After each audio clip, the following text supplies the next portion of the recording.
नमस्कार, आपण पाहत आहात एके महाराष्ट्र लाईव्ह न्यूज।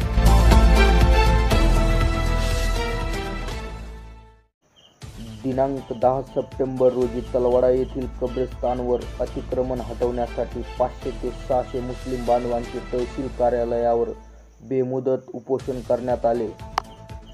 तालुक्यातील तलवाडा येथील मुस्लिम समाजाच्या कब्रिस्तानच्या जागेवर मोठ्या प्रमाणावर अतिक्रमण झालेले आहे। या संदर्भात बीड जिल्हाधिकारी आणि राज्य वक्फ बोर्डाने आदेश देऊनही गेवराईचे तहसील प्रशासन कार्यवाही करत नसल्यामुळे संतप्त झालेल्या तलवाडा येथील सकल मुस्लिम समाजाने 10 सप्टेंबर रोजी गाव बंद ठेवून गेवराई तहसील कार्यालयासमोर बेमुदत उपोषण सुरू केलेले होते।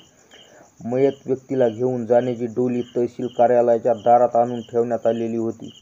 तलवाडा कब्रिस्तान येथील अतिक्रमण हटवण्याबाबत मुस्लिम बांधवांच्या या उपोषणाची दखल घेत उपजिल्हाधिकारी मॅडम व तहसीलदार खोमणे यांनी दखल घेऊन सदरील असलेले कब्रिस्तानमधील अतिक्रमण काढण्यात येईल असे लेखी आश्वासन दिले आहे आणि समस्त मुस्लिम बांधवांनी या ठिकाणी बेमुदत उपोषण सुरू केलेले उपोषण तात्काळ मागे घेण्यात आलेले आहे।